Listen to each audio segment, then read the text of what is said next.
வணக்கம். வரும் 30ஆம் தேதி சாயந்தரம் 6 to 9 நம்மளோட ரெகுலர் ஜோஹோ மீட்டிங் இருக்குது. 52 வீக்ஸ் முடிச்சாச்சு, 53rd வீக். அண்ட் வாரம் நீங்கள் கேட்குற கேள்விக்கு, நீங்கள் கேட்குற டவுட்ஸ்க்கு நம்ம வந்து கிளாரிஃபிகேஷன்ஸ் கொடுக்குறோம். ஆல்மோஸ்ட் லாஸ்ட் ஒரு 8-10 வீக்ஸாகவே வந்து அபவுட் 80-90 ஸ்டாக்ஸை பற்றி நம்ம டிஸ்கஸ் பண்ணிகிட்ருக்கோம். அது எல்லாமே உங்களோட சந்தேகம். பார்ட்டிசிபேட் பண்ணுமா? ரொம்ப சிம்பிள். கீழே டிஸ்கிரிப்ஷனில் இருக்கிற ரேசர் பே லிங்க்கை கிளிக் பண்ணிவிட்டு 236 rupees பே பண்ணிவிட்டு அந்த ஸ்க்ரீன்ஷாட்டை எங்களோட வாட்ஸ்அப் நம்பருக்கு ஷேர் பண்ணுங்கள். 9444468888க்கு. சந்தேகம் இருந்தால் அதே நம்பருக்கு கால் பண்ணி பேசுங்க. ஒன்று. ரெண்டாவது, நீங்கள் ஏதாச்சும் ஸ்டாக்கை பற்றி சந்தேகம் இருந்துச்சுன்னா மேக்ஸிமம் ரெஸ்ட்ரிக்ட் டு 2 stocks. ஏன்னா நிறைய ரிக்வெஸ்ட் வருது. போன தடவை வந்து ஆல்மோஸ்ட் 85 ஸ்டாக்ஸ் பக்கமாக இருந்துச்சு அண்ட் கவர் பண்ணுறது கஷ்டமாக இருந்துச்சு. அண்ட் முடிஞ்ச அளவுக்கு 2 ஸ்டாக், அது என்னதுன்றது வாட்ஸ்அப் மூலமாகவே அனுப்பிட்டுனா நம்ம வந்து லிஸ்ட்டில் இன்க்ளூட் பண்ணுறது ஈஸியாக இருக்கும். ஒன்று. ரெண்டாவது, சனிக்கிழமை 5:30 மணிக்கு உள்ள உங்களோட ரிக்வெஸ்ட் அனுப்பிட்டுனால் எங்களுக்கு மேனேஜ் பண்ணுறது வந்து ஈஸியாக இருக்கும். அண்ட் எல்லாமே வந்து லைவ் அனாலிசிஸ் நம்ம பண்ணுறோம், ரெக்கார்டட் இல்லை. நீங்கள் கேட்குற கேள்வி டெஃபினட்டாக நம்ம வந்து முடிஞ்ச அளவுக்கு ஆன்சர் பண்ணுறதுக்கு நம்ம பார்க்குறோம். வாங்க, வரும் சனிக்கிழமை சாயந்தரம் 6 to 9 சந்திப்போம். மாதம் எக்ஸ்பைரி இருக்குது, முடிஞ்சிட்டு டிசம்பர் மந்த் கான்ட்ராக்ட் எப்படி இருக்கும்ன்றது ஓரளவுக்கு நம்மளால் கெஸ் பண்ண முடியும். ஏன்னா ஃப்ரைடே அன்னைக்கு ஃபஸ்ட்டு ட்ரேடிங் முடிஞ்சதுக்குமா will have clarity in the market. ஒன்று. ரெண்டாவது, ஜியோ பாலிட்டிக்கல் சிச்சுவேஷன் பயங்கர மோசமாக இருக்குது, எந்த சைடு போகுன்றது தெரியாத இருக்குது. இது எல்லாமே நம்ம வந்து இந்த வாரம் டிஸ்கஸ் பண்ணலாம். மார்க்கெட் இன்னைக்கு 387 பாயிண்ட்ஸ் மைனஸ். நான் போன தேர்ஸ்டே அன்னைக்கு கொடுத்த வீடியோவை நீங்கள் வந்து தயவு செஞ்சு போய் பாருங்கள். ஃபுல் வீடியோவை நீங்கள் வந்து பாருங்கள். அதில் கிளியர் கட் நான் சொல்லியிருந்தது ரீசன்ட் ஃபால் 23,300-350 லெவல் நம்ம எதிர்பார்த்த லெவல். அந்த லெவலை டச் பண்ணிவிட்டு மார்க்கெட் மேலே ரிவர்சல் ஆகும். அண்ட் டெஃபினட்டாக அந்த 23,800 எது மேஜர் சப்போர்ட்டாக ஆல்மோஸ்ட் ஒரு 20 நாள் இருந்தது, அதெல்லாம் தாங்காது, பிச்சுக்கிட்டு மேலே போகும். Target is 24,400 to 500. அந்த லெவலை க்ராஸ் பண்ணிட்டும் அதுக்கப்புறமா நம்ம பார்க்கலான்னு. அந்த லெவலை க்ராஸ் பண்ணலை. ரெண்டாவது, டவுன் ட்ரெண்ட் இந்த தடவை வந்துச்சுன்னு சொன்னால் பயங்கர ஃபாஸ்ட்டாக வரும். நீ எக்ஸிட் பண்ணுறதா இருந்தால் this the last opportunity to எக்ஸிட்ன்றது கிளியர் கட்டாக அன்னைக்கு வீடியோவில் வந்து நான் சொல்லியிருந்தேன். ஃப்ரைடே வீடியோலையும் சொல்லியிருந்தேன். 500 பாயிண்ட்ஸ் மேலே போனப்போ நான் சொன்னேன், this is not a rally to buy, this is a rally to exit. இது வந்து எக்ஸிட்டுக்கான கடைசி சந்தர்ப்பம்ன்றதை நான் சொல்லியிருந்தேன். அது வந்து டே சார்ட் ஆகட்டும், வீக்லி சார்ட் ஆகட்டும், மந்த்லி சார்ட் ஆகட்டும், எல்லாத்துலேயுமே வந்து டவுன் சைடு தான் காட்டியிருந்துச்சு. ஒன்று. நேற்று மறுபடியும் நான் சொல்கிற வார்த்தை ஞாபகம் வச்சுங்க. நேற்று டெக்னிக்கலாக நீங்கள் எடுத்து பார்த்தீங்கன்னா பர்ஃபெக்ட் ஹேமர் கொடுத்துருந்துச்சு. ஆனால் மந்த்லி சார்ட் பேட்டர்ன் மாறிடுச்சு. அடுத்த 2 நாள் இருக்குது, பெரிய மூமெண்ட் இல்லாத இருக்கட்டும், பார்த்துக்கலான்னு நினச்சோம், வந்துடுச்சு. ஸோ டோட்டலி சார்ட் பேட்டர்ன்ஸ் ஆனால் மந்த்லி சார்ட்லேயும் மாறுது. அட்லீஸ்ட் ஹேமர் இருந்துச்சுன்னா ப்ரீவியஸ் மந்தோட ஹை, அதாவது நவம்பர் மந்தோட ஹை உடச்சிச்சுன்னா அப் ட்ரெண்ட் ஆரம்பிக்கிறதுக்கான பாசிபிலிட்டி இருக்குதுன்னு சொல்லுவோம். இப்போ அந்த பேட்டர்ன் மாறிடுச்சு. ஸோ டெஃபினெட்லி ஒரு டெக்னிக்கல் அனாலிசிஸ் மூலமாக ஒரு ஃபாலு இல்லை ஒரு பேட்டர்ன் நம்மளால் கண்டுபிடிக்க முடியும்னால் again and again I been saying it, இதோட பெஸ்ட் எக்ஸாம்பிள்ஸ் பண்ண முடியாது. பேட்டர்ன் கன்ஃபார்ம் ஆகிற வரைக்கும் தான் நம்ம வந்து வெயிட் பண்ணணும். கன்ஃபார்ம் ஆச்சுனால் டெஃபினட்டாக அடுத்த மூவ் இதுதான்றதை நம்மளால் ப்ரிடிக்ட் பண்ண முடியும். And exactly we were able to predict including time. இந்த தர வெயிட் பண்ணி பார்க்கலாம். ப்ரீவியஸ் லோ இன்னைக்கு வந்து நீங்கள் எடுத்து பார்த்தீங்கன்னா க்ளோஸ் ஆன லெவல் வந்து 23,900 லெவல். அது வந்து ப்ரீவியஸாக மேஜர் சப்போர்ட் ஜோனாக இருந்துச்சு. ஸோ இந்த இடத்துல சப்போர்ட் கொடுக்க போகுதான்றது பார்க்கணும். ரெண்டாவது, இன்றைக்கி எக்ஸ்பைரி, ரைட், தேர்ஸ்டே. ஸோ டெஃபினட்டாக ரோல் ஓவர் இருக்கும். இந்த மந்த்துக்கும் அடுத்த மந்த்துக்கும் டிஃப்ரென்ஸ் இருக்குது. இந்த மந்த் வந்து 23,912 இன்றைக்கி எக்ஸ்பைரி ஆனது. டிசம்பர் கான்ட்ராக்ட் நாளைக்கு ஓப்பன் ஆகிறது 24,144. ஆல்மோஸ்ட் 200 பாயிண்ட்ஸ் வந்து அப்சைடில் இருக்குது. ஸோ இந்த கேப் இருக்குல்ல, இந்த கேப் வந்து நாளைக்கு வந்து டிஃப்ரென்ஸ் காட்டலாம். ப்ராபப்ளி நிறைய பேர் வந்து இந்த மந்த் கான்ட்ராக்டை விற்றுட்டு அடுத்த மந்த் கான்ட்ராக்ட் வாங்கியிருப்பாங்க. ஸோ மோர் கிளாரிட்டி எப்போ கிடைக்கும்? இந்த 23,900 சப்போர்ட் எடுத்து மேலே போகுதா, இல்லை நம்ம எதிர்பார்த்த பேட்டர்ன் பிரகாரம் ப்ரீவியஸ் லோவை உடைக்க போகுதா, இந்த 23,300 லெவலை உடைக்க போகுதான்றது ப்ராபப்ளி நாளைக்கு இல்லை மண்டே அன்னைக்கு மோர் கிளாரிட்டியோட தெரியறதுக்கு வாய்ப்புகள் இருக்குது. ஞாபகம் வச்சுங்க, ஜியோ பொலிட்டிக்கல் சிச்சுவேஷன் ஒரு சைடு இருக்குது. அண்ட் ஸ்டாக் ஸ்பெசிஃபிக்காக நீங்கள் நிறைய ஸ்டாக்ஸ் எல்லாமே நீங்கள் எடுத்துக்கிட்டீங்கன்னு சொன்னால் ரிசல்ட்ஸ் நல்லா இல்லை. உங்களுக்கு தெரியும், ரிசல்ட்ஸ் நல்லா இல்லை. சர்ப்ரைசிங் நீங்கள் எடுத்து பாருங்களேன். நம்ம வந்து போன வாரம் Zoho meeting, last Saturday Zoho மீட்டிங்லேயும் சரி, செக்டோரியல் அனாலிசிஸில் நம்ம பப்ளிக் செக்டர் பேங்க்ஸை பற்றி நிறைய டிஸ்கஸ் பண்ணியிருந்தோம். நம்ம டிஸ்கஸ் பண்ண அத்தனை பப்ளிக் செக்டர் பேங்க்ஸுமே வந்து இன்றைக்கி எடுத்து பாருங்களேன். இன்றைக்கி பேங்க் நிஃப்டியில் வந்து almost those stocks where the stocks which perform very well. இந்த ஸ்டாக்ஸில் என்ன, பஞ்சாப் நேஷ்னல் பேங்க் எல்லாம் அட்டன் பண்ணவங்க அத்தனை பேத்துக்குமே தெரியும். Canara bank, bank of Baroda, இது இல்லாத ஐஓபி பற்றி பேசியிருந்தோம். பேங்க் ஆஃப் யூனியன் பேங்க் பற்றி நம்ம பேசியிருந்தோம். ஆல் வேர் இன்னைக்கு பேங்க் நிஃப்டிலே their performance was one of the best. நினச்சி பாருங்களேன், 370 பாயிண்ட்ஸ் மைனஸில் இருக்குது. எஸ், 387, நாட் 70, 87, 390 கூட வச்சுக்கலாம். அவ்வளோ நெகட்டிவில் இருந்தோம். டெக்னிக்கலில் நம்ம பிக் பண்ணுற ஸ்டாக்ஸ் வந்து எல்லாமே வந்து அப்சைடில் இருக்குது. BEL is one more example. நிறைய ஸ்டாக் வந்து technically will be able to pick it up. அடுத்தது மார்க்கெட் எங்கே போகுது? சத்தியமாக வந்து மார்க்கெட்டில் பயங்கர கன்ஃபியூஷன் இருக்குது. ரைட் நவ் இந்த ப்ரோக்ராம் வந்து அரௌண்ட் 7:20 பக்கமாக நம்ம வந்து ரெக்கார்ட் பண்ணிகிட்ருக்கோம். யூஎஸ் மார்க்கெட் இன்னும் ஓப்பன் ஆகலை. அண்ட் யூஎஸ் ஃபியூச்சர்ஸ் ஃப்ளாட் நெகட்டிவாக இருக்குது. பட் இன்ட்ரெஸ்டிங் ஃபேக்ட் என்னன்னு தெரியுமா? டாலர் இண்டெக்ஸ் பாசிட்டிவாக இருக்குது. சாதாரணமாக டாலர் இண்டெக்ஸ் பாசிட்டிவாக இருந்தால் கரன்சி ஒன்று வீக் ஆகும். சரி, அதை பற்றி நம்ம அப்புறமா பேசலாம். கமாடிட்டிஸ் வீக் ஆகும். ரைட், ஸ்டாக் மார்க்கெட் அது தனியாக இருக்கட்டும், பாண்ட் மார்க்கெட் வீக் ஆகும். இன்ட்ரெஸ்டிங் ஃபேக்ட் என்னன்னு சொன்னால், டாலர் இண்டெக்ஸும் ஏறுது, பாண்ட் மார்க்கெட்லேயும் ஏறிட்டு இருக்கு. அண்ட் பாண்டில் நம்ம சொல்கிறது யூஎஸோட இன்ட்ரெஸ்ட் ரேட்டு, அது 10 இயர்ஸ் இதாகட்டும் பாண்ட் ஆகட்டும், இல்லை 30 இயர்ஸ் பாண்ட் ஆகட்டும், கமாடிட்டியும் ஏறிட்டு இருக்கு. Commodity though it is not increasing பெருசாக, but still somewhere that mismatch நடந்துட்டு இருக்கு. So US market clear confusion ஸ்டேட்டில் இருக்குது. ஏன்னு சொன்னால், ஜோ பைடன் அண்ட் டீம் இவங்க வெளியில் போகிறாங்க. ஆனால் அவங்க என்ன பண்ணுறாங்கன்றது நிறைய பேத்துக்கு புரியல. ஏன் இவன் இப்படி பிஹேவ் பண்ணுறாங்கன்றது தெரியல. Trump is very clear cut, நீ ஆடுறது ஆடிக்கிட்டா, அடுத்த 1.5 மாதத்தில் நான் வந்தோடனே எல்லாத்தையும் ரிவர்ஸ் பண்ண போகிறேன்றது ஒரு சைடு. ஒன்றும் இல்லை, நேற்று வந்து ஒரு சின்ன எக்ஸாம்பிள் நான் சொல்கிறேன். கெனடியன் பிரைம் மினிஸ்டர் உங்களுக்கு வந்து தெரியும் என்ன கூத்தடிச்சிட்டு இருந்தாருன்றது. ட்ரம்ப் வந்து ஒரே ஒரு விஷயம் சொன்னார். கெனடாவிலேருந்து பண்ணுற விஷயத்தில் வந்து அவங்க நிறைய மிஸ்மேனேஜ் பண்ணிட்டு இருக்காங்க, நிறைய இது இருக்குது. டேரிஃப்ஸ் 25% போட போகிறேன். கெனடாவோட 50% எக்ஸ்போர்ட் கோஸ் டு யூஎஸ். அடுத்த 90 நிமிஷத்தில் தலைவர் ஃபோன் பண்ணி பேசுகிறாரு ட்ரம்ப் கிட்ட. எக்ஸிஸ்டிங் பிரசிடெண்ட்டை பேசல, எலெக்டட் பிரசிடெண்ட்டை ஃபோன் பண்ணி பேசுகிறாரு. எதாக இருந்தாலும் பேசி தீர்த்துக்கலான்னு. ஆனால் 4 வருஷம் வந்து அவர் கண்டிக்கவே இல்லை. இப்போ எதிர்கட்சி, அங்கே இருக்கிற எதிர்கட்சி கேட்குற விஷயம், இப்போ ட்ரம்ப் தான் ஜெயிக்க போகிறான்றது உங்களுக்கு தெரியும். ரைட், ஒப்பீனியன் போல்ஸ் எல்லாமே காட்டிகிட்டு இருக்கு. இவ்வளோ நாள் அவருக்கு அகெயின்ஸ்டாக பேசிட்டு இப்போ என்ன நீ பேச போகிற? To you think it will mature? ஒன்று, நிறைய விஷயம் இப்படி தான் நடந்துகிட்ருக்கு. எடுத்து பாருங்கள், லெபனான் இஸ்ரேல் டீல் வந்து முடிஞ்சிருக்கு. யுக்ரைன் டீலில் போகுதுன்றது எல்லாருக்குமே தெரியும்.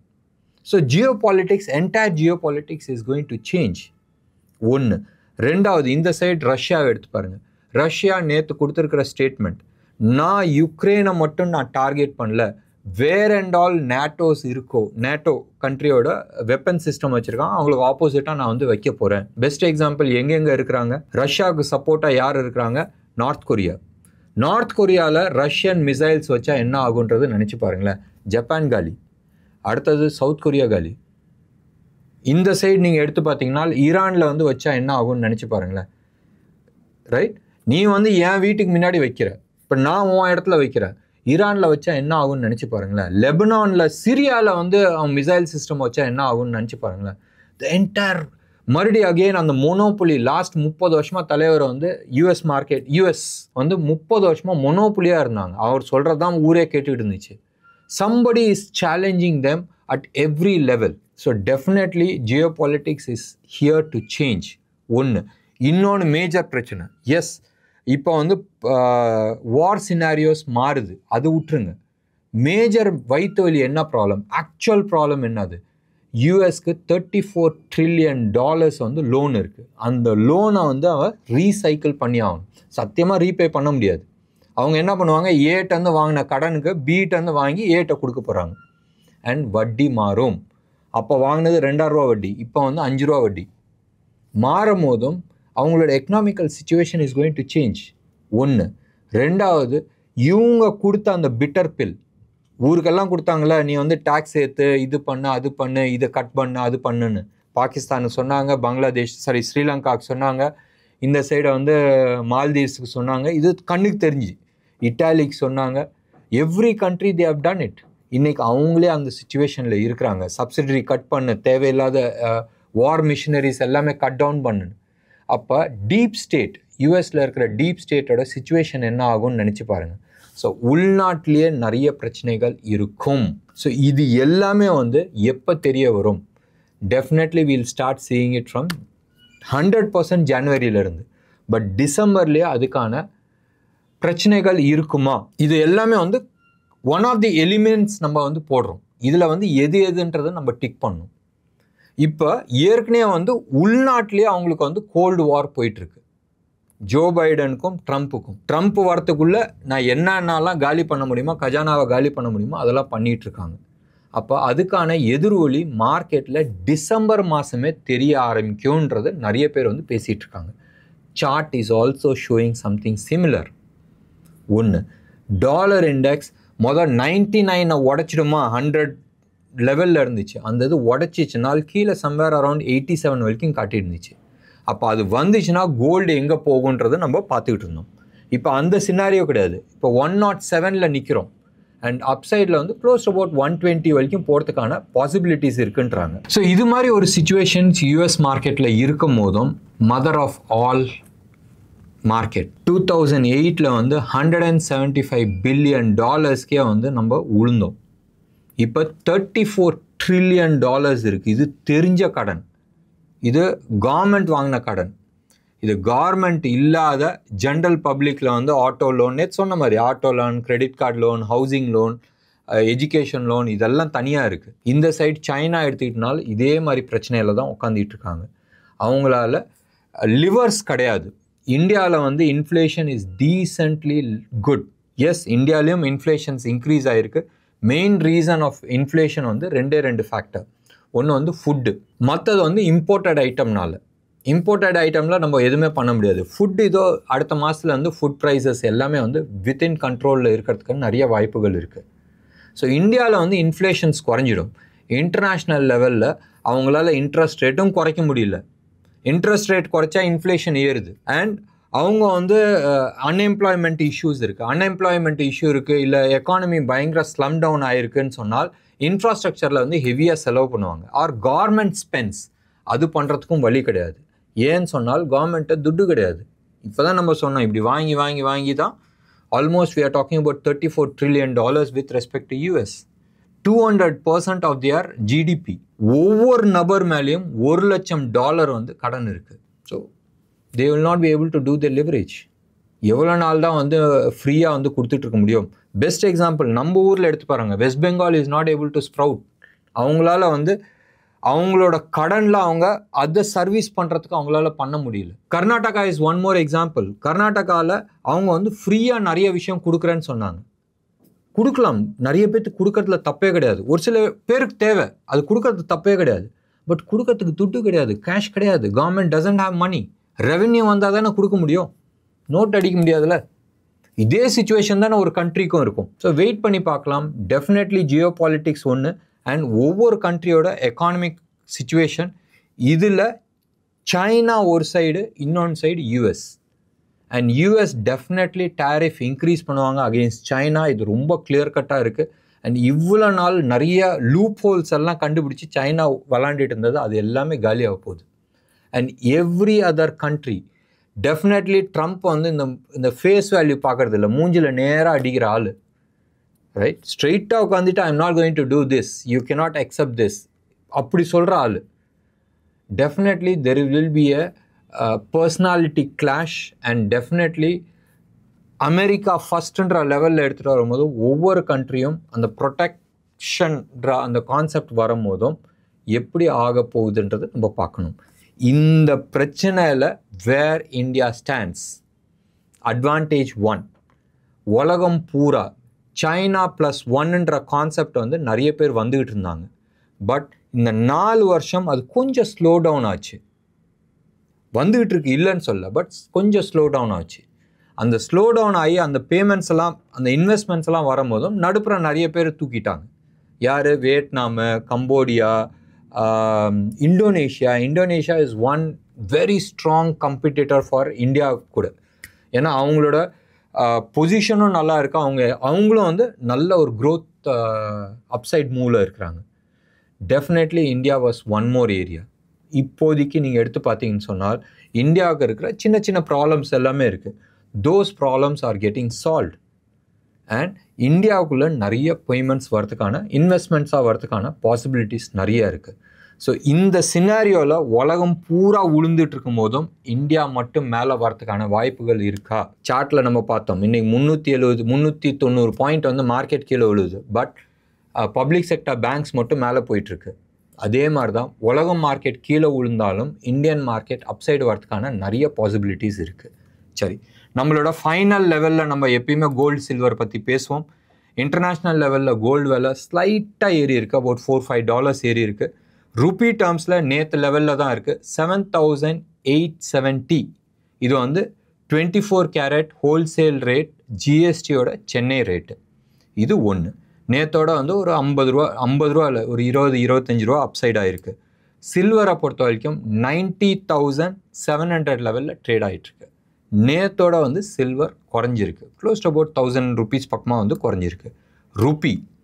ருப்பி இன்னைக்கு வந்து ஆல்மோஸ்ட் போன ஆல் டைம் லோ 84.65 அந்த லெவலில் டச் பண்ணிவிட்டு இப்போ ரைட் நவ் 84.49, 84.15 வச்சிங்களேன், அந்த லெவலில் ட்ரேட் ஆகிருக்கு. நேற்று நம்ம 35ல் பார்த்தோம், இன்றைக்கி 50ல் இருக்குது. ஒரு 15 பைசா மேலே ஏறி இருக்குது. வெயிட் பண்ணி பார்க்கலாம். சப்போஸ் மறுபடியும் நான் யூஸ் பண்ணுற வேர்ட் ஞாபகம் வச்சுங்க, சப்போஸ் இன்டர்நேஷ்னல் கோல்டு ப்ரைஸ் நம்ம எதிர்பார்த்த மாதிரி பிலோ $2,000 வந்துச்சுன்னு சொன்னால் ருப்பி டெஃபினட்டாக 90+ போய் நிற்கும். என்ன நேயர்களே, இன்றைக்கி ப்ரோக்ராம் உங்களுக்கு பிடிச்சிருந்துச்சுன்னா லைக் பண்ணுங்கள், ஷேர் பண்ணுங்கள். டெஃபினட்டாக உங்களோட கமெண்ட் பாக்ஸில் கொடுங்க. நன்றி, வணக்கம்.